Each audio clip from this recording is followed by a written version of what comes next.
A classic. Classic. Not debatable. Not up for debate.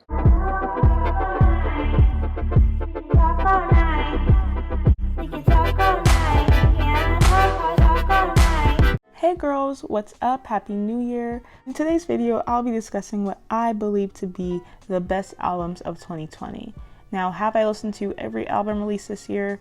No, but out of the ones I've listened to, these were my favorites. This is my personal opinion, so it's really not that deep if you disagree. Also, I'm a big pop girl, absolutely love pop, obsessed with it. It's my preferred genre of choice. So if you don't like pop, you probably won't agree with this list. Let me know your rankings down below and don't forget to subscribe. Okay, let's get into it.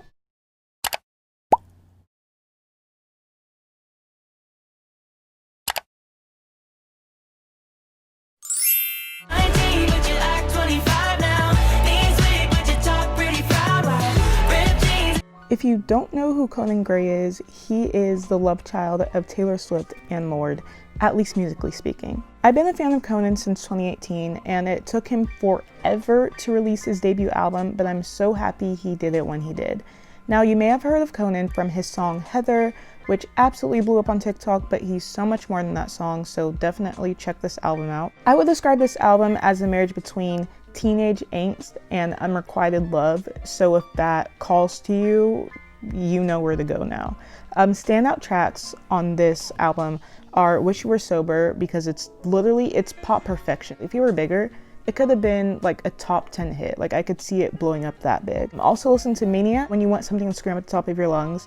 And also, last but not least, Little League, because it's the cousin to Lorde's song Ribs, and I stand by that.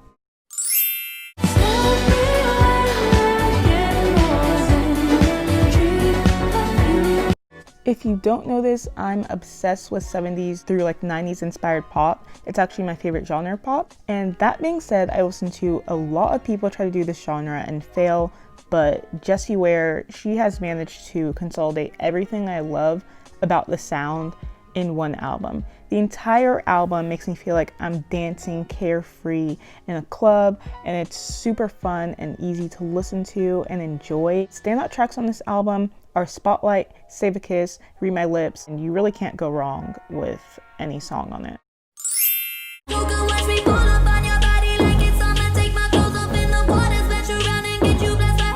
When I tell you I love this album, I love this album. Forget everything you've heard about Charli XCX circa her boom clap era. Okay, you need to listen to Charli's current music. Oh my goodness, it's so good. I truly believe Charli is one of the main artists leading the whole hyper pop movement, and she's doing it excellently. The sound definitely isn't for everyone, but if you're into like experimental and fun production, please check this album out. My absolute favorite tracks on this album are Party For You, because it's so fun to blast, and also Claws is an excellent song as well. Every song on this album is it's an experience, okay? Check out Charli and check out this project because she is slept on way too often.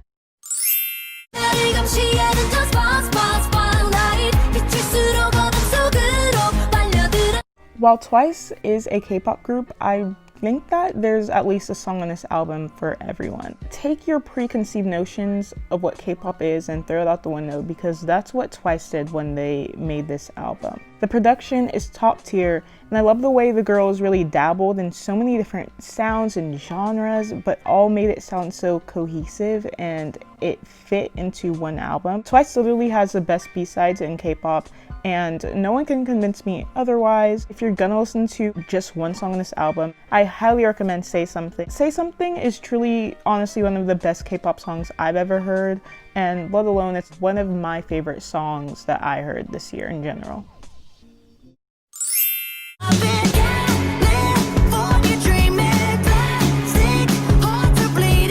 Plastic Hearts is truly some of Miley's best work to date. We've seen her grow from such a young age to the person she is now, and it's been a privilege to watch. The way she manages to blend rock pop and like retro sounds so seamlessly is beyond me, but she exceeded my expectations. I really think this sound suits her voice so well, but honestly, name a genre Miley can't sing. Yeah, I didn't think so. I love this album because I feel like this is the most vulnerable Miley's been on an album. She really opens up about her past relationships in a way that is really sincere and genuine. And I'm usually not a big ballad person, but I adored every ballad on this album. Standout tracks on this album are Hi, Give Me What I Want, and my favorite, Hate Me.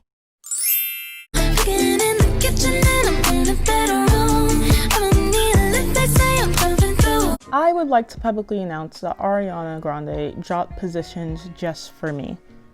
Okay? She saw me burning out in school and wanted me to feel joy, so she gifted the world with this perfect album. Ugh, the album is just that good. It really is. I think my favorite aspect of the album is just simply the production choices. It's the little things. It's the beautiful strings that remind me of the Yours Truly era.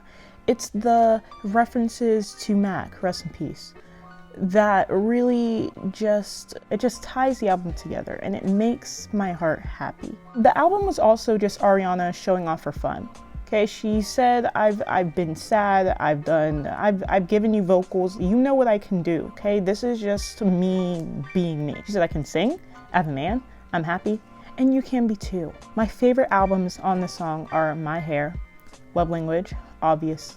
Stop the slander on Obvious because it's not cute, and y'all really, you look foolish out here trying to slander such a great song. West Side and Nasty.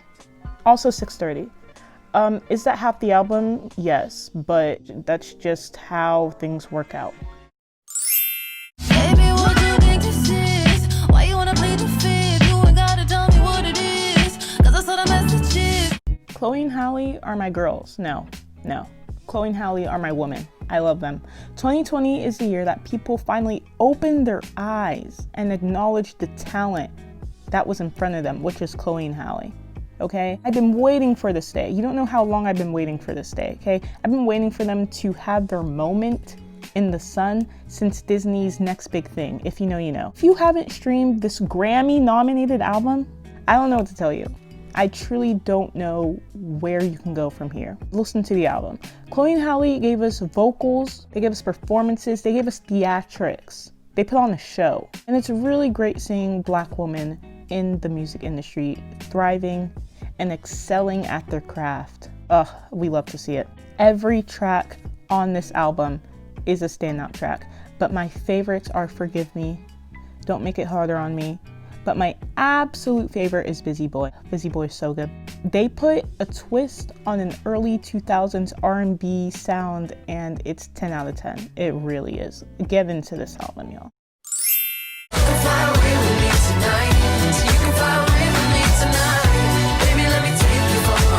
I love this album.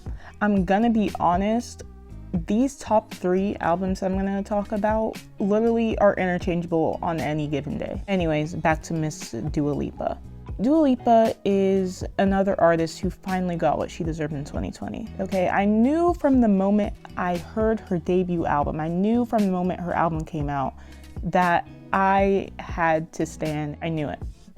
While y'all are busy critiquing her dancing, my girl's creating one of the best albums of 2020. And now you look silly. Y'all look silly, okay? The album has no flaws. Zero. Dua brought us out of our quarantine depression, okay? And she took us to another dimension with this album. It's fun, it's groovy, it's funky, it's addictive. All I want to do is see this album live on tour, but I have to wait till Miss Corona's tour ends. Standout tracks on this album are Levitating, Love Again, Physical, and Break My Heart. But just every song on this album, it's an experience. I truly love this album. Thank you, Dua. Thank you.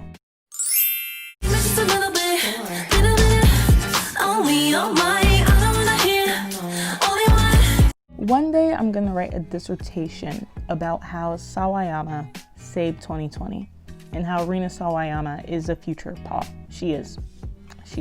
I have never heard a debut album so impeccable, so revolutionary, When she dropped this album, the world shifted. I felt it. I was awake and I felt it. Words truly are failing me in describing this album. The album, it knows no bounds. It knows no genre. It just is. It's a masterpiece, okay? The fact that it got nominated for 0 Grammys shows how corrupt the world is. It really does. I feel like weird pop with like rock and metal influences, especially if you love a lot of like electric guitar, run to listen to this album after finishing this video. Rina has the vocals, she dances, she even has Karl Marx quaking in the grave with her song Excess. Every song on this album is noteworthy, but if I had to choose my favorites, it would be Excess, STFU, Comme des Garçons, Tokyo Love Hotel, and Paradise.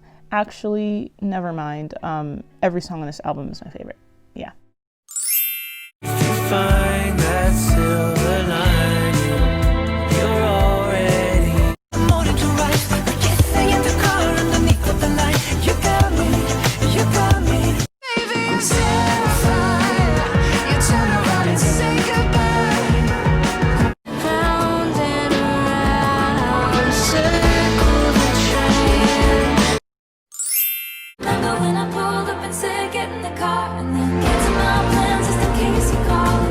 At number 1, we have Folklore and Evermore by Taylor Swift, the woman who raised me. Yes, Folklore and Evermore are 2 separate albums, but I legally cannot separate them because they're sisters, okay? If you take issue with that and you want to separate sisters, I don't know what to tell you, but I think you might need help. These albums were my comfort albums during 2020. First, they both almost killed me when she announced she was dropping them out of nowhere, and then the lyrics on both albums attacked my emotional state drastically, but I still love them dearly. I wouldn't change them for the world. I don't think people are really appreciating the fact that Taylor literally put out 2 exceptional albums within the span of less than 4 months.